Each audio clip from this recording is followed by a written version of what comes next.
para a glória de meu Pai que estás no céu do universo, por todos os séculos dos séculos, continuamente por toda a eternidade. Parábolas de Chester, parte 7º, 7, final. Santos, 9 de novembro de 2024 d.C. Parábola da conexão entre céu e terra. Parábola, com quem tu andas. Parábola, mensageiros e as escrituras sagradas. Parábola do pai e filho no estádio de futebol. Parábola da raça de víboras. Parábola do terceiro templo. Parábola, por que as trevas perseguem os descendentes de Abraão. Parábola da conexão entre céu e terra.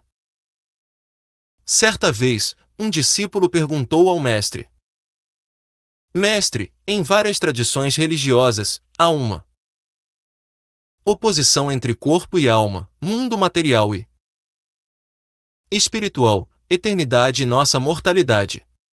Por quê? Em diversas religiões, parece que são coisas tão distantes umas das outras? O mestre, com calma, respondeu ao discípulo: em verdade vos digo, que não é bem assim. O discípulo, intrigado, perguntou: como assim? O mestre, em tom sereno, explicou: as tradições religiosas parecem falar de coisas distantes, mas, na verdade, são realidades complementares. Nossa vida mortal está ligada com nossa eternidade e vice-versa. A dimensão espiritual, que muitas tradições chamam de céu, está sutilmente interligada com a dimensão material, que muitos chamam de terra. O que acontece no céu influencia o que acontece na terra e também o que acontece na terra influencia o que acontece no céu. Parábola, com quem tu andas? Um discípulo perguntou ao mestre com certa dúvida: Mestre, muitos dizem que não podemos confiar no ensinamento de um homem que se misturava com ladrões, prostitutas e pessoas de má fama. Como podemos acreditar em alguém que andava com pecadores e gente de má conduta? O mestre sorriu e, com paciência, respondeu: aquele a quem te referes foi um guia para aqueles que buscavam o caminho do bem, mesmo que tivessem vindo de um passado sombrio. Quando seguiam, deixavam para trás o que eram e se tornavam novos em sua companhia. Assim, aqueles que eram ladrões passaram a ser honestos, as que viviam no pecado encontraram uma nova vida, e os que causavam dor aprenderam a curar. O discípulo pensou por um momento, e o mestre continuou: este grande mestre não exigia perfeição, mas sim que cada um buscasse viver com bondade e tentasse novamente, mesmo ao cair. Seus opositores, tanto no passado quanto hoje, esquecem que ele não se sentava com pecadores para validar seus erros, mas para dar-lhes uma chance de redenção. Ele os amava não pelo que eram, mas pelo que poderiam se tornar. Assim, o discípulo compreendeu que o valor de um guia não está naqueles que ele atrai, mas no poder de inspirá-los a serem melhores. Parábola, mensageiros e as escrituras sagradas. Uma jovem filha estava sentada à mesa com seu pai, estudando uma escritura sagrada pertencente à ramificação religiosa de sua família. Com curiosidade infantil, ela perguntou: Pai, todas as escrituras sagradas são dirigidas apenas para quem segue este caminho ou também para outras pessoas? O pai, impressionado pela profundidade da pergunta, olhou para sua filha com ternura e respondeu: Filha, essa é uma ótima pergunta. Há muitas escrituras sagradas, trazidas por diferentes mensageiros e profetas ao longo do tempo.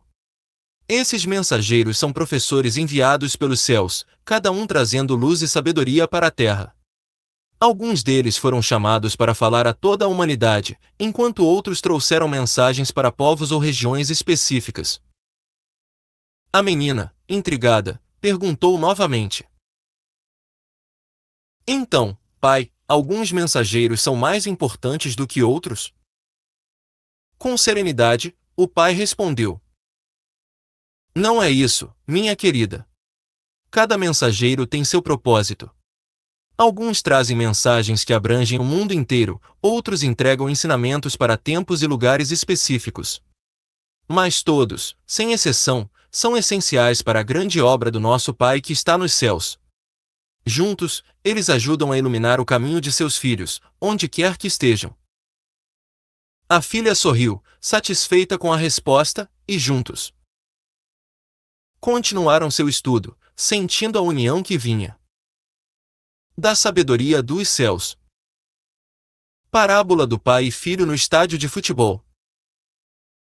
Um pai que gostava muito de futebol levou seu pequeno filho pela primeira vez a um estádio de futebol para que o menino sentisse a emoção de torcer para o time de coração do pai. Durante o jogo, o pai vibrou intensamente com os gols, enquanto o filho, inicialmente assustado com os gritos da torcida, logo começou a se contagiar com a energia do estádio. Ele percebeu que aquela experiência era muito mais emocionante do que assistir ao jogo em casa. Após o jogo, que terminou empatado, pai e filho saíram do estádio. Contudo, do lado de fora, presenciaram uma cena perturbadora, torcedores brigando violentamente, enquanto a polícia tentava intervir com cavalos. Assustado, o pai rapidamente tirou o filho daquela confusão e, ao entrarem no carro para ir embora, o menino perguntou: pai, se o jogo é tão maravilhoso, por que aquelas pessoas estavam brigando, mesmo com o empate? O pai, inicialmente sem saber o que dizer, respondeu: filho, infelizmente, muitas vezes, coisas boas são usadas de forma ruim, assim como coisas ruins podem ser usadas para fazer o bem. O menino, confuso, questionou: como assim, pai? O pai explicou: as coisas, em si, não são boas nem más. O que as torna assim é a intenção de quem as usa e como são usadas. O futebol, por exemplo, é algo maravilhoso, mas existem pessoas que o usam como desculpa para brigar ou cometer crimes. Muitos que vestem as camisas dos times, na verdade, não são torcedores de verdade, são bandidos que se aproveitam do esporte. Mais calmo, o menino perguntou: então eles não são torcedores de verdade? O pai confirmou: não, filho. Um grande mestre, que viveu há milênios, ensinou que o Pai que está no céu ama a todos, tanto os bons quanto os maus, mas disse também que nem todos são dignos de serem chamados filhos de Deus. Apenas aqueles que praticam o bem são dignos de serem chamados assim. Ele continuou: e saiba, filho, não é só no futebol que isso acontece. Em quase todas as áreas da vida, existem pessoas que fingem ser algo que não são. Usam uniformes de empresas, bandeiras de causas ou até roupas religiosas para enganar e prejudicar os outros. Mas lembre-se, a maioria das pessoas é do bem. Esses infiltrados, embora causem muitos problemas, são uma minoria. O filho assentiu, mais tranquilo, e ambos voltaram para casa, sabendo que, apesar das dificuldades, o bem sempre prevalece. Parábola da raça de víboras. Um jovem discípulo, em seu caminho para tornar-se líder religioso, lia as Escrituras Sagradas e deparou-se com um trecho intrigante. Ele perguntou ao seu mestre: Mestre, aquele que veio há milênios era conhecido por sua mansidão e amor, mas em certa ocasião chamou algumas pessoas de raça de víboras e túmulos caiados. Por que ele, tão compassivo, usaria palavras tão duras? O mestre olhou com serenidade e respondeu: Meu filho, aquele mestre era profundamente amoroso e justo, mas também tinha zelo pelo que é correto. Ele reservou palavras duras para aqueles que usavam sua posição de poder espiritual para enganar, explorar e dividir os outros. Esses eram líderes que se apresentavam como luz, mas cujos corações estavam cheios de escuridão. O discípulo ficou ainda mais intrigado. Então, mestre, essas palavras eram só para aquelas pessoas daquela época? O mestre balançou a cabeça: não apenas para eles, meu filho. Essas palavras são uma advertência eterna. Há sempre o perigo de que pessoas usem a fé e o poder para manipular e controlar, distorcendo os propósitos divinos.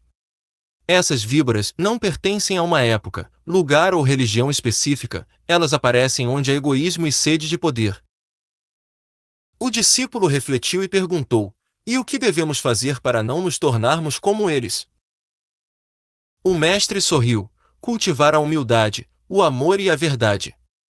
O mestre também nos ensinou que devemos ser vigilantes com nossas próprias falhas antes de apontar as dos outros. Ele nos chamou para a luz, não para o julgamento. No final dos tempos, será a luz que prevalecerá sobre qualquer escuridão. O discípulo guardou essas palavras em seu coração e prometeu sempre buscar a verdade e a humildade em seu caminho. Parábola do terceiro templo. Uma família composta por um pai, uma mãe e seus 3 filhos fazia uma peregrinação religiosa em Jerusalém. Eles estavam encantados com a riqueza espiritual do lugar, e, ao caminhar pelo Muro das Lamentações, os 3 filhos avistaram a cúpula dourada da mesquita de Al-Aqsa brilhando ao longe. Um dos filhos perguntou ao pai, com olhos curiosos: Pai, o que é aquele lugar tão reluzente no alto do monte? O pai, que era judeu ortodoxo, respondeu com serenidade: Filhos, este monte é sagrado para todos que seguem o Deus único de Abraão. É aqui que ficavam os 2 grandes templos de nossa tradição, o último destruído há quase 2000 anos. Alguns dizem que o terceiro templo será erguido novamente quando o Messias finalmente vier.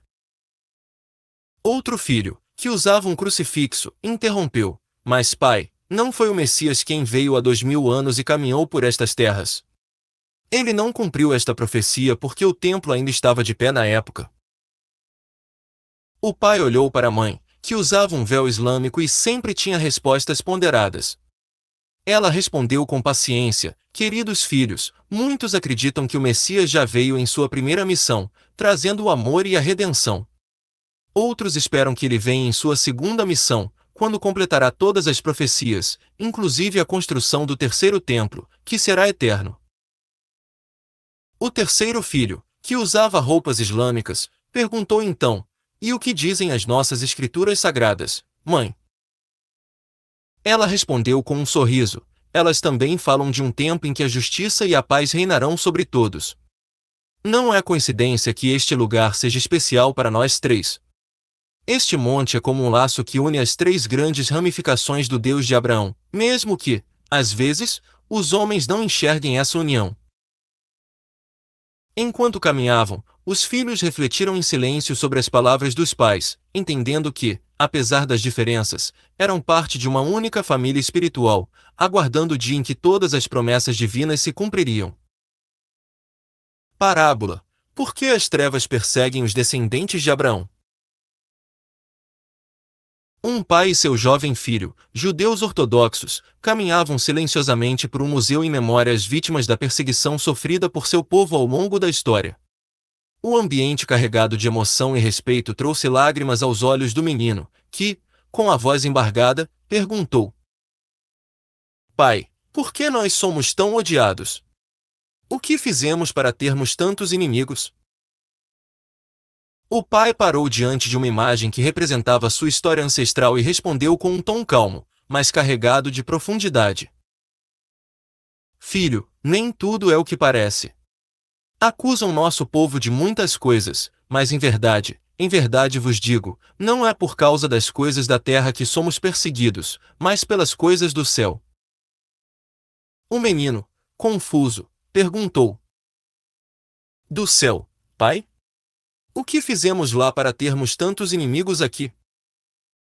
O pai colocou a mão no ombro do filho, fitou-o nos olhos e respondeu: Filho, nossa nação foi escolhida pelo Pai para uma missão muito especial, trazer sua luz e suas leis a todas as nações. Foi por meio de nosso povo que os 10 mandamentos foram entregues, estabelecendo as bases da justiça, da moralidade e da santidade para toda a humanidade. Mas isso irritou profundamente as trevas, que sempre quiseram manter o mundo na ignorância e no caos. O menino, agora atento, perguntou: Então, é por isso que somos perseguidos? O pai assentiu e continuou: Sim, meu filho. Desde os tempos antigos, as trevas nos odeiam por desafiarmos sua escuridão com a luz do Pai. Nossa missão é trazer bênçãos a todas as nações da terra, mas as trevas instigam o ódio e a perseguição contra nós para tentar nos afastar dessa missão. No entanto, não temas. Está escrito que no mundo vindouro, após a grande batalha entre a luz e as trevas, todas as nações da terra nos receberão com respeito e amor. Não haverá mais perseguição, pois nosso exemplo será reconhecido como fonte de bênção e inspiração para todos os povos. O menino, enxugando as lágrimas, sentiu uma nova esperança crescer em seu coração.